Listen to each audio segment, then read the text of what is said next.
deparou numa situação como essa e não sabe o que fazer? Ou seja, abriu a prova, viu o tema, olhou o texto motivador e pensou, e agora? O que eu faço? Pois bem, fique comigo até o final desse vídeo e eu vou te dar os caminhos. Eu sou o professor Valmir Ferreira, um especialista em provas discursivas para concursos públicos.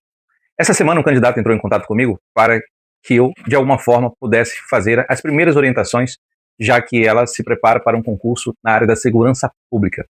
Eu pedi então a ela que me encaminhasse a proposta e a redação para que eu pudesse analisar, e depois eu apenas confirmei aquilo que eu já suspeitava: como organizar uma redação, que é um dos maiores desafios das pessoas. Elas confundem as ideias. Então eu me dispus a ajudá-la.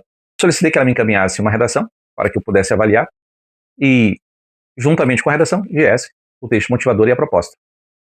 Eu precisava fazer isso para saber, primeiro, se ela obedeceu ao comando da questão. Depois, qual foi, de fato, a dificuldade que ela sentiu no momento de construir o seu texto. E, claro, não demorou para eu perceber que a dificuldade dela é a dificuldade de muitas pessoas. Ou seja, o que fazer diante do tema e diante de um texto motivador.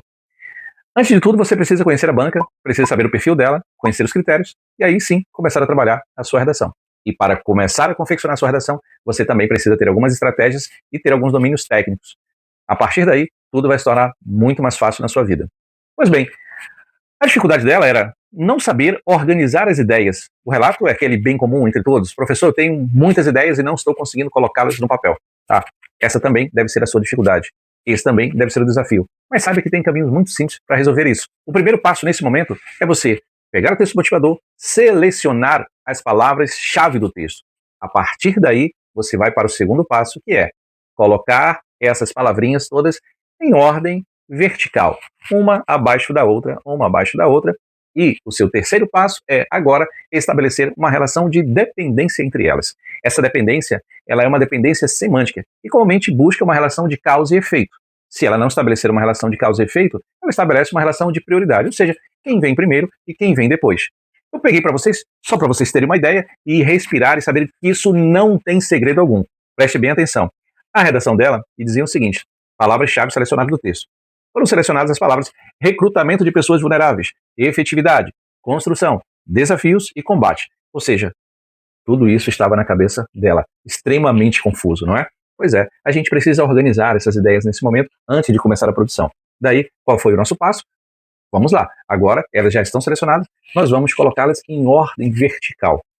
E a partir daí, nós vamos observar a relação que elas têm de dependência e sequência entre si. Para quê? Para a gente promover a tão chamada e conhecida ou famigerada progressão textual, que envolve encadeamento, coesão e coerência. Pois bem, sugestão 1. Construção de uma segurança pública eficaz. 2. Desafios. 3. Combate. 4. Recrutamento. 5.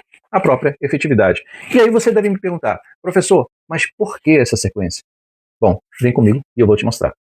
Para se construir uma segurança pública com efetividade, é preciso enfrentar os desafios, entre os quais estaria o crime organizado, que muitas vezes recruta crianças, jovens e adolescentes vulneráveis socioeconomicamente. Observou que eu estabeleci uma relação? Para criar uma segurança pública eficaz, é preciso enfrentar os desafios, entre os quais está o combate ao crime organizado, que muitas vezes recruta crianças, jovens para o crime. Por quê? Porque essas crianças e esses jovens são pessoas vulneráveis socioeconomicamente, então são presas fáceis. Essa é a chamada organização progressiva. E aí, tão somente esse combate nas raízes do problema, nós teremos certamente uma segurança pública eficaz.